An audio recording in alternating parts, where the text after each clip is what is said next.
ಪ್ರೀತಿಯ ಸ್ನೇಹಿತರಿಗೆಲ್ಲ ಮೀಡಿಯಾ ಮಾಹಿತಿ ಚಾನೆಲ್ನ ಮತ್ತೊಂದು ಹೊಸ ವಿಡಿಯೋಗೆ ಆತ್ಮೀಯವಾದಂತಹ ಸ್ವಾಗತ.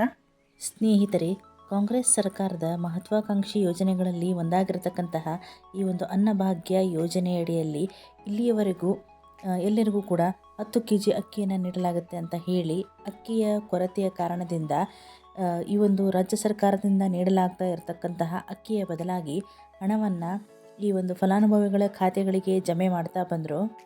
ಈಗ ಕೇಂದ್ರ ಸರ್ಕಾರ ನಮ್ಮ ರಾಜ್ಯ ಸರ್ಕಾರಕ್ಕೆ ಅಕ್ಕಿಯನ್ನು ಕೊಡುವುದಕ್ಕೆ ಒಪ್ಪಿಕೊಂಡಿರುವುದರಿಂದ ಇಲ್ಲಿಯವರೆಗೂ ಈ ಒಂದು ಫಲಾನುಭವಿಗಳ ಖಾತೆಗಳಿಗೆ ಜಮೆ ಆಗ್ತಾ ಇರತಕ್ಕಂತಹ ಒಂದು ದುಡ್ಡನ್ನು ನಿಲ್ಲಿಸಿ ಅಕ್ಕಿಯನ್ನೇ ಈ ಒಂದು ಪಡಿತರದಾರರಿಗೆ ಕೊಡಬೇಕು ಅನ್ನೋ ಒಂದು ಯೋಚನೆಯಲ್ಲಿ ನಮ್ಮ ಸರ್ಕಾರ ಇದೆ. ಸ್ನೇಹಿತರೆ, ಆದರೆ ನಮ್ಮ ರಾಜ್ಯದ ಜನರ ಅಭಿಪ್ರಾಯದ ಪ್ರಕಾರ ಈ ಒಂದು ಹೆಚ್ಚು ಪ್ರಮಾಣದಲ್ಲಿ ಅಕ್ಕಿಯನ್ನು ಕೊಡುವ ಬದಲು ಬೇರೆ ಧಾನ್ಯಗಳನ್ನು, ಎಣ್ಣೆಯನ್ನು, ಸಕ್ಕರೆಯನ್ನು ಕೊಟ್ಟರೆ ಒಳ್ಳೆಯದಾಗುತ್ತೆ ಅನ್ನೋ ಒಂದು ಅಭಿಪ್ರಾಯವನ್ನು ಎಲ್ಲ ಕಡೆಯಿಂದ ನಾವು ಕೇಳ್ತಾ ಇದ್ದೀವಿ. ಹಾಗೆಯೇ ಈ ಒಂದು ಗ್ಯಾರಂಟಿ ಯೋಜನೆಗಳಿಂದ ನಮ್ಮ ಸರ್ಕಾರದ ಬೊಕ್ಕಸಕ್ಕೆ ತುಂಬ ಹೊರೆ ಬೀಳ್ತಾ ಇರೋದನ್ನು ಗಮನಿಸಿದ ರಾಜ್ಯ ಸರ್ಕಾರದವರು ಈ ಒಂದು ರೇಷನ್ ಕಾರ್ಡ್ಗಳನ್ನು, ಅನರ್ಹ ರೇಷನ್ ಕಾರ್ಡ್ಗಳನ್ನು ಒಂದು ಪರಿಶೀಲನೆ ಮಾಡಿ ಅವುಗಳ ರದ್ದತಿಗೆ ಒಂದು ಆದೇಶವನ್ನು ಕೂಡ ನೀಡಲಾಯಿತು. BPL ಕಾರ್ಡುಗಳಿಗಾಗಿ ಸರ್ಕಾರದವರು ಕೆಲವೊಂದು ಮಾನದಂಡಗಳನ್ನು ನಿರ್ಧರಿಸಿ ಆ ಮಾನದಂಡಗಳ ಅಡಿಯಲ್ಲಿ ಬರದೇ ಇರತಕ್ಕಂತಹ ಒಂದು BPL ಕಾರ್ಡುಗಳನ್ನು ರದ್ದತಿ ಮಾಡಬೇಕು ಅನ್ನುವಂತಹ ಒಂದು ಆದೇಶವನ್ನು ಜಾರಿಗೆ ತಂದರು. ಹಾಗೆಯೇ ಸ್ನೇಹಿತರೆ, ಈಗ ಸರ್ಕಾರದವರು ಈ ಒಂದು ಕಾರ್ಡುದಾರರಿಗೆ ಒಂದು ಹೊಸ ಸೂಚನೆಯನ್ನು ಕೂಡ ನೀಡಿದ್ದಾರೆ. ಮೀಡಿಯಾ ಮಾಹಿತಿಯನ್ನು ವೀಕ್ಷಿಸ್ತಾ ಇರತಕ್ಕಂತಹ ಪ್ರತಿಯೊಬ್ಬ ಆತ್ಮೀಯ ಸ್ನೇಹಿತರಿಗೂ ನೀವು ನಮ್ಮ ಚಾನಲ್ನ ಸಬ್ಸ್ಕ್ರೈಬ್ ಮಾಡ್ಕೊಂಡಿಲ್ಲ ಅಂದರೆ ಈಗಲೇ ನಮ್ಮ ಚಾನಲ್ನ ಸಬ್ಸ್ಕ್ರೈಬ್ ಮಾಡಿಕೊಂಡು ಬೆಲ್ ಬಟನ್ನ ಪ್ರೆಸ್ ಮಾಡ್ಕೊಳ್ಳಿ. ಇದೇ ರೀತಿಯಾದಂತಹ ವಿಶೇಷ ಮಾಹಿತಿಗಳನ್ನು ಹೊತ್ತಿರತಕ್ಕಂತಹ ಹೊಸ ವಿಡಿಯೋಗಳ ಅಪ್ಡೇಟ್ಸ್ಗಳನ್ನು ನೀವು ನಿಮ್ಮ ನೋಟಿಫಿಕೇಷನ್ನಲ್ಲಿ ಪಡೆದುಕೊಳ್ಳಿ. ಸ್ನೇಹಿತರೆ, ಹಾಗಾದರೆ ಈ ಒಂದು ರೇಷನ್ ಕಾರ್ಡನ್ನು ಹೊಂದಿರುವಂತಹವರಿಗೆ ಸರ್ಕಾರ ಏನು ಸೂಚನೆಯನ್ನು ನೀಡಿದೆ ಅಂತ ನೋಡೋದಾದರೆ, ಸರ್ಕಾರದವರು ಈ ಒಂದು ಫಲಾನುಭವಿಗಳಿಗೆ ಅಕ್ಕಿಯನ್ನೇ ನೀಡಲಿ ಅಥವಾ ಅಕ್ಕಿಯ ಬದಲಾಗಿ ಹಣವನ್ನೇ ನೀಡಲಿ, ಅದು ಸರಿಯಾಗಿ ಫಲಾನುಭವಿಗಳಿಗೆ ಹೋಗಿ ತಲುಪಬೇಕು ಅನ್ನುವುದು ಸರ್ಕಾರದ ಒಂದು ಉದ್ದೇಶ ಆಗಿದೆ. ಜೊತೆಗೆ ಪುನಃ ಪರಿಷ್ಕೃತಗೊಂಡಿರದೇ ಇರತಕ್ಕಂತಹ ರೇಷನ್ ಕಾರ್ಡ್ಗಳಿಂದ ಸರ್ಕಾರದ ಬೊಕ್ಕಸಕ್ಕೆ ಸಾಕಷ್ಟು ಹೆಚ್ಚಿನ ಹೊರೆ ಆಗ್ತಾ ಇರೋದು ಸರ್ಕಾರದ ಗಮನಕ್ಕೆ ಬಂದಿದೆ. ಅಂದರೆ ಈಗಾಗಲೇ ಹಳೆಯ ರೇಷನ್ ಕಾರ್ಡ್ಗಳಲ್ಲಿ ಇರತಕ್ಕಂತಹ ಸದಸ್ಯರ ಸಂಖ್ಯೆ ಕಡಿಮೆಯಾಗಿದ್ದರೂ ಕೂಡ, ಅಂದರೆ ಮನೆಯಲ್ಲಿ ಇರತಕ್ಕಂತಹ ವಯಸ್ಸಾದವರ ನಿಧನದ ನಂತರವೂ ಕೂಡ ಆ ಸದಸ್ಯರ ಹೆಸರುಗಳನ್ನು ಪಡಿತರ ಚೀಟಿಯಿಂದ ತೆಗೆಯಿಸದೆ ಅವರ ಹೆಸರಿನಲ್ಲೂ ಕೂಡ ಬರತಕ್ಕಂತಹ ಅಕ್ಕಿ ಅಥವಾ ಅಕ್ಕಿಯ ಹಣದ ಲಾಭವನ್ನು ಈ ಒಂದು ಜನಗಳು ಪಡೆದುಕೊಳ್ತಾ ಇದ್ದಾರೆ ಅನ್ನುವುದು ಸರ್ಕಾರದ ಗಮನಕ್ಕೆ ಬಂದಿದೆ. ಹಾಗಾಗಿ ಈ ಒಂದು ಪಡಿತರ ಚೀಟಿಗಳ ಪರಿಷ್ಕರಣೆಗೆ ಸರ್ಕಾರಕ್ಕೆ ಸರಿಯಾದ ಮಾಹಿತಿ ದೊರಕದೇ ಇರುವುದು ತುಂಬ ಕಷ್ಟಕರವಾಗಿದೆ.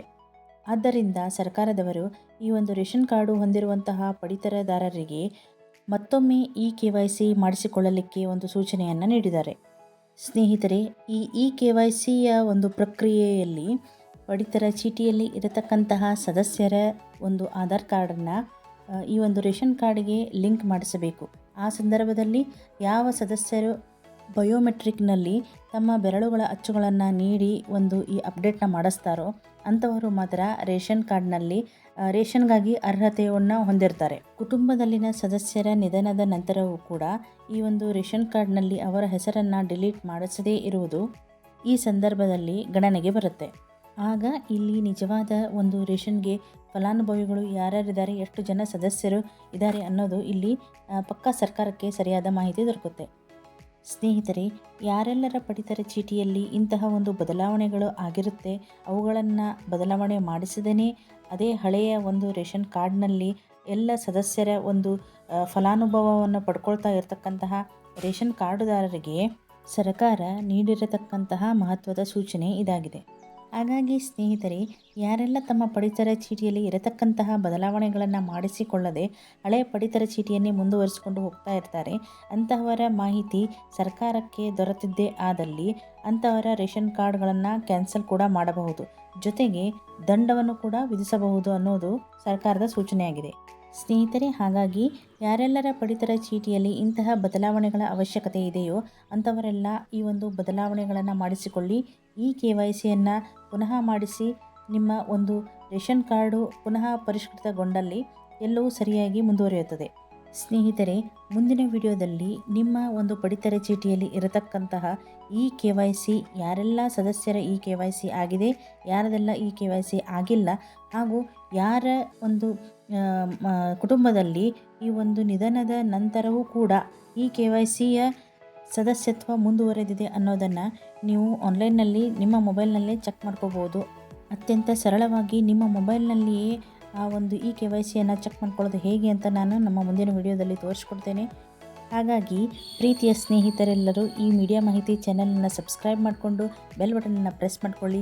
ಮುಂದೆ ಬರ್ತಕ್ಕಂತಹ ಹೊಸ ಅಪ್ಡೇಟ್ಸ್ಗಳ ಒಂದು ನೋಟಿಫಿಕೇಷನ್ನ ಪಡೆದುಕೊಂಡು ಹೊಸ ವಿಡಿಯೋಗಳನ್ನು ನೋಡಿ ಮಾಹಿತಿ ತಿಳಿದುಕೊಳ್ಳಿ. ವಿಡಿಯೋಗಳನ್ನು ಲೈಕ್ ಮಾಡಿ, ಶೇರ್ ಮಾಡಿ ಮತ್ತು ನಿಮ್ಮ ಅಭಿಪ್ರಾಯಗಳನ್ನು ಕಮೆಂಟ್ ಮಾಡಿ. ಸ್ನೇಹಿತರೆ, ಮುಂದಿನ ವಿಡಿಯೋದಲ್ಲಿ ಮತ್ತೆ ತಮ್ಮನ್ನು ಭೇಟಿಯಾಗ್ತೇನೆ. ವಿಡಿಯೋ ನೋಡಿದ್ದಕ್ಕಾಗಿ ಧನ್ಯವಾದಗಳು.